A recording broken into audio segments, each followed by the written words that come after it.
porta-aviões avançadíssimos de marinhas da Inglaterra, Rússia, Estados Unidos e submarinos bem avançados vem pegando no sonar movimento de objetos em alta velocidade no fundo do mar com manobras que nenhuma nave humana é capaz de fazer. No fundo do Passaram mar. a chamar de OSNIs. OSNI, Objetos Submarinos Não Identificados. Nossa. OSNIs. Nossa, E eu nunca ouvi aí, falar isso. há umas 2 décadas atrás, o Dr. Pinotti, do qual eu participei de congresso de ufologia com ele, palestrando e eu também, vários outros, criou essa expressão. Então, já havia naquela época uma possibilidade de existirem bases extraterrestres intramarinhas, Caraca. onde povos de fora ficam em locais que o ser humano não consegue acessar, Que animal. e dali eles podem operar em outros níveis. Eu fui levado para ver um desses. Eu sabia que lá embaixo, em alta profundeza, tinha alguma coisa para onde essa nave estava indo, e era física. E quando ela apareceu do nada, não é que ela desmaterializou lá e materializou, passou por uma passagem, quer dizer, elimina, pode estar do outro lado da galáxia, entrou num Stargate desse, em um instante, ela sai aqui. Isso é um exemplo. Depois, numa experiência fora do corpo, eu vi esses seres que o pessoal chama de Greys. Certo. Cabeção, olhar oblíquo, mirradinho e tal. Esses seres, na verdade, foram demonizados, cara. Por muita gente fala, são do mal, Exato. não sei o quê. Tá. Muitos relatos mostram coisa legal desses seres. Então, acredito que esses seres são iguais a gente. Tem gente humana muito boa e gente muito humana. Eu acredito que outra possibilidade é ter gente muito legal e ter gente estranha, se é que eu posso usar a palavra gente, para eles. Uhum. E os que são legais se apresentam com formas evolutivas para a gente, com conceito. Estava fora do corpo, tinham 3 seres desses na minha frente. Em espírito, não era aqui materialmente. Telepatia pura. Sentimentos grandões vindo. Não tinha nada de ruim, não era nada diabólico, nada de agente do mal, nada. A energia não deixa dúvida. E telepaticamente, qual era o conteúdo que me passaram? Nós estamos aqui desde sempre. E eu acredito particularmente que esses seres, esse tipo, foi deixado aqui para tomar conta da evolução da raça humana por seres talvez mais avançados. Eu estou especulando. Tá. Muitos amigos meus ufólogos acham essa teoria também, gente séria. E aí, estamos aqui cuidando. Nossa tarefa é o despertar da consciência da humanidade. E começou a passar. O sentimento é muito importante além do intelecto. Para quê? Da base para o intelecto, não escorregar para o mal com o conhecimento.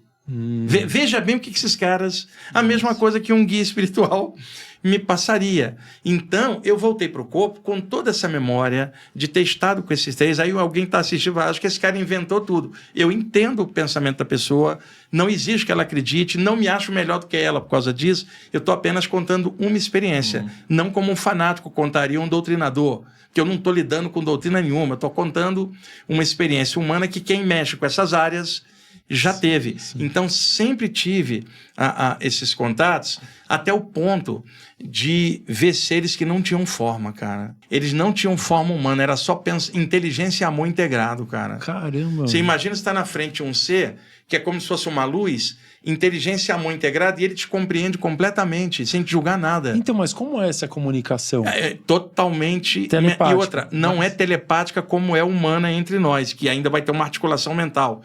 É uma telepatia de nível superior. Se eu pegasse a parte dos chakras, né? O chakra da testa, aqui é o conhecimento, aqui é a sabedoria.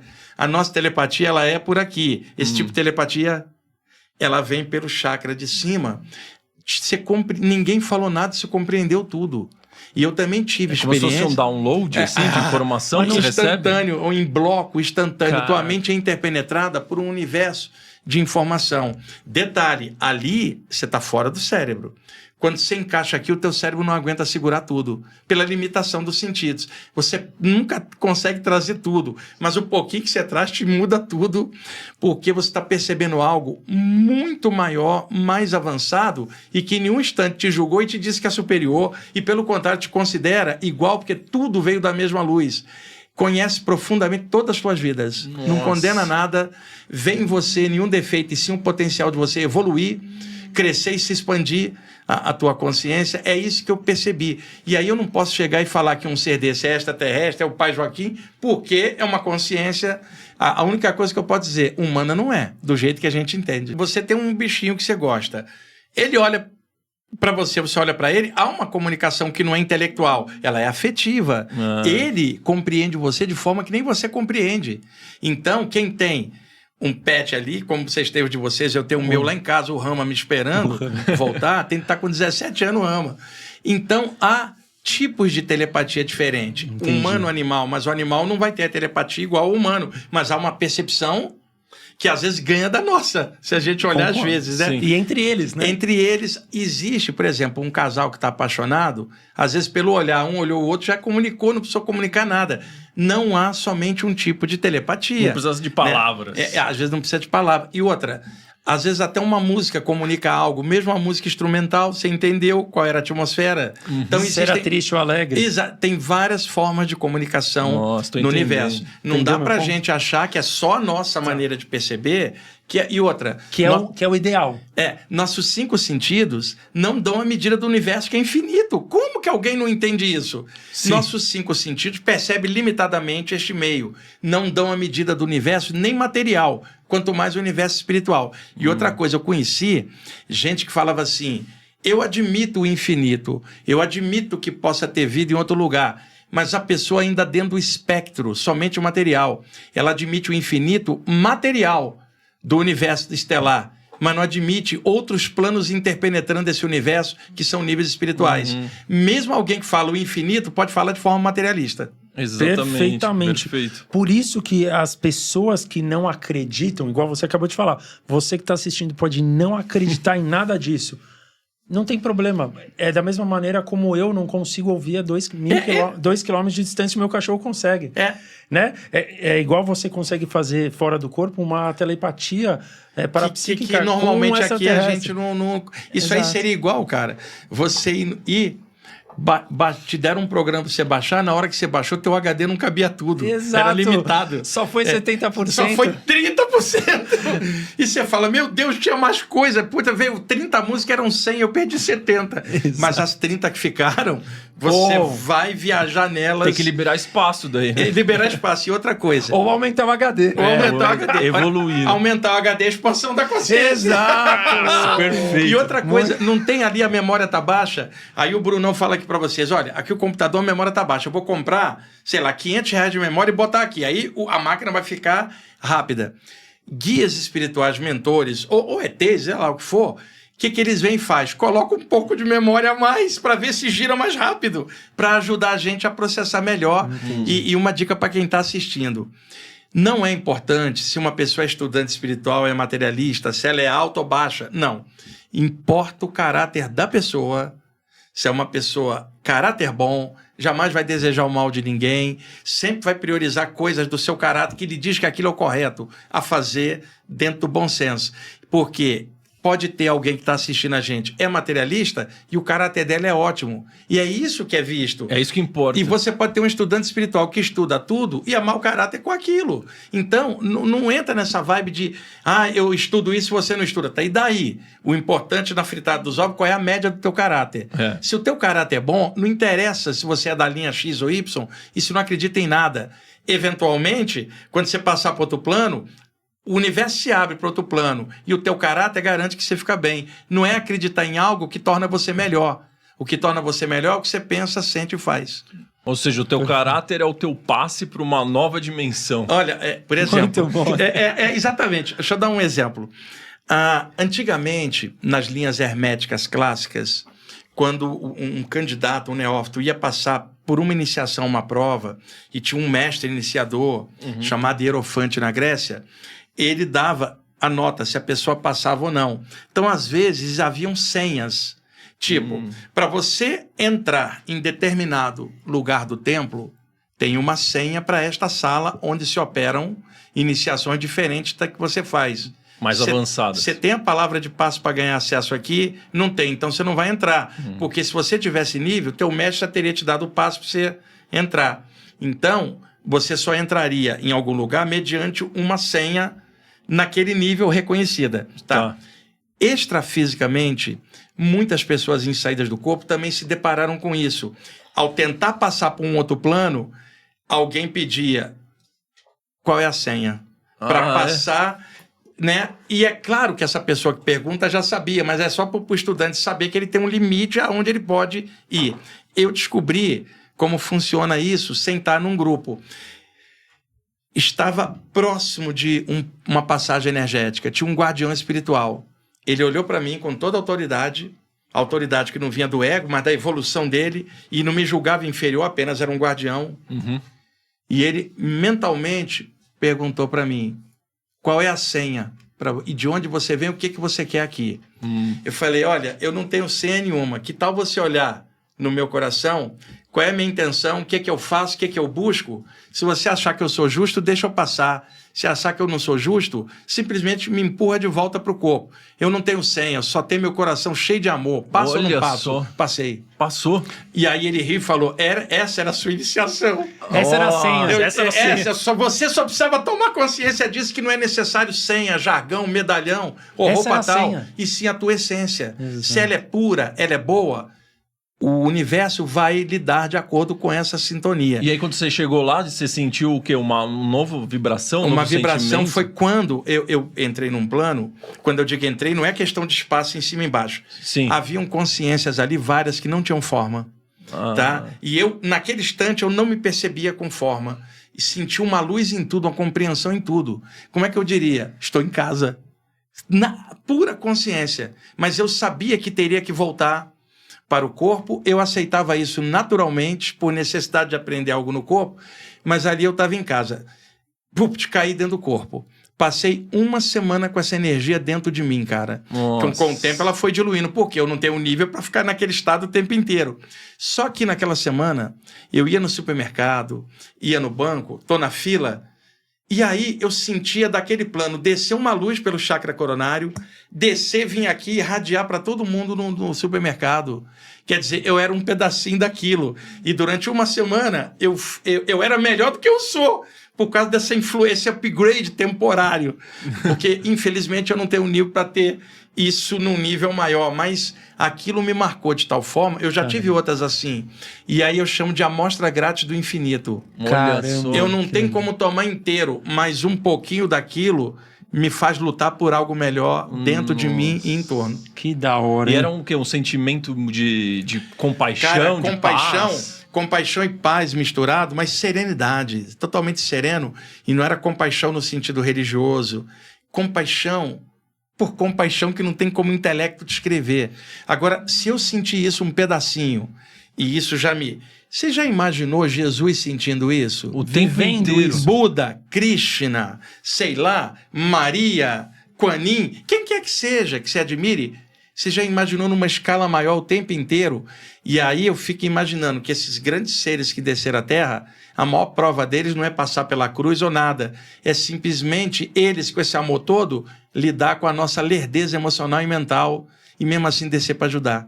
A maior cruz desse pessoal é não compreensão do que eles vieram fazer, mas mesmo assim sobra um pouquinho, que já é muita coisa pra gente. Se a gente fosse melhor, teria aproveitado melhor a visita desses grandes mestres, nós seríamos bem melhores hoje, mas nós criamos religião em cima em vez de seguir o ensinamento. Nossa! E é por isso que eles conseguiam fazer milagres, né? Esse sentimento que eles tinham dentro dele, que possibilitava eles mexerem na matéria aqui. Olha, eu aqui, com o meu pequeno entendimento humano, eu sei que o que eu penso e o que eu sinto reflete na minha energia. Isso. Então a minha aura ela é a média do que eu penso e sinto. Então se eu olho para você e vejo que tá tudo cor de rosa, eu sei que há um sentimento legal.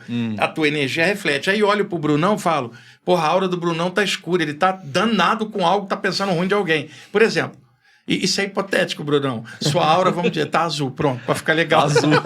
Eu tô inventando, é claro. Né? E aí, se a energia da gente reflete a média do que a gente pensa e sente, imagina esses grandes mestres, o que eles pensavam e sentiam e qual era a energia deles conseguir coisas que a gente não consegue. Então, para eles, o que a gente chama de milagre não era milagre, era o natural para eles.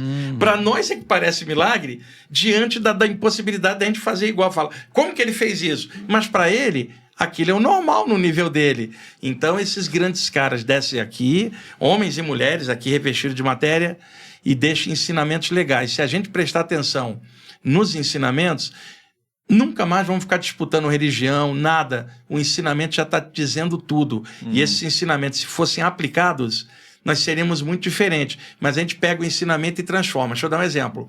Olha Jesus. Dogma, né? Olha Jesus, amai-vos uns aos outros. O que a gente faz? A gente adaptou. Quem ama uns pode não amar outros. Quem ama outros pode não amar uns. Por causa da diferença de pele, religião, cultura. E outra, amai-vos uns aos outros, que é a fraternidade aqui, mas amar o Pai acima de tudo. Isso é a figura da cruz. Amai-vos uns aos outros é a horizontalidade da vida. Estamos aqui uns com os outros. Amar ao Pai sobre tudo é o de cima atravessando. Isso é a figura da cruz. Nossa. Isso era antes da época de Jesus. Em alguns grupos espirituais já se falava da cruz como uma intersecção do mundo humano permeado pelo espiritual. Amai-vos uns aos outros, mas amai ao Pai acima de tudo. Alguém que estuda a parte espiritual sabe que está na Terra, tem que funcionar na Terra, mas o que o guia é a linha de cima para ajudá-lo a atravessar a linha de baixo. Eu acho que esse exemplo ele é muito legal. Aí eu estou tirando a cruz daquele aspecto ocidental, porque a cruz é um símbolo muito antigo, culturas antigas usavam, e no Império Romano a cruz era o símbolo da execução de um prisioneiro que era botado na cruz, milhares deles. Então, com o tempo, no cristianismo, até o século IV, o símbolo dos cristãos era o peixe. Sim.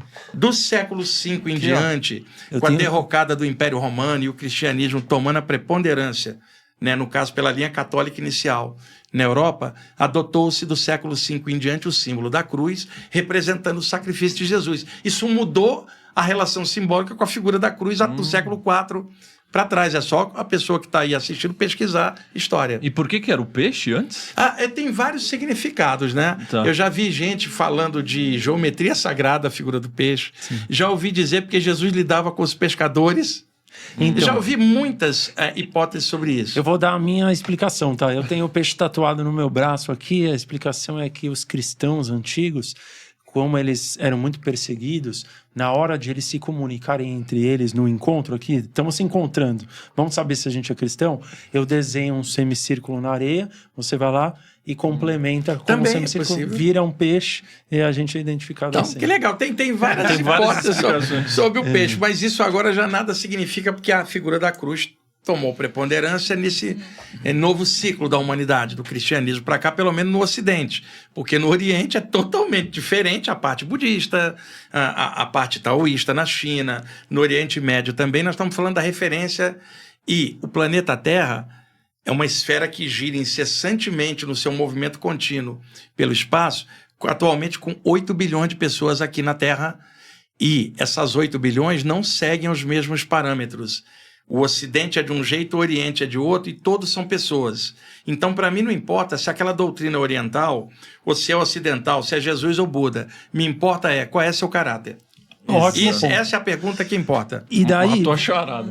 E daí você falou, tem o Ocidente e o Oriente, mas tem uma galera que está no meio, que está tanto no Ocidente quanto no Oriente, que, por exemplo, são os povos ancestrais. Isso. Né? Os xamãs e afins. Os povos indígenas. Os povos indígenas, Essa galera... Como que eles conseguiram blindar a cultura e a filosofia deles e não transformar isso numa religião nociva? Porque a religião, ela veio para transformar a espiritualidade do ponto de vista nocivo, ao meu ver aqui, né? Tirando essa originalidade dos ensinamentos desses seres de luz. Como que os xamãs, eles conseguiram manter essa unidade? Pela parte naturalista, porque os povos indígenas seguiam um caminho natural, não imposto. Se você pegar a descoberta das Américas, a chegada dos espanhóis, portugueses, ingleses, franceses, holandeses nas Américas, a primeira coisa, vamos aculturar esses povos pagãos. Então vamos cristianizá-los. Então você já está vendo um achatamento religioso europeu em cima de povos nativos. Isso que eu estou falando não é crítica, é história. E hoje muitas pessoas procuram um revival, resgatando valores.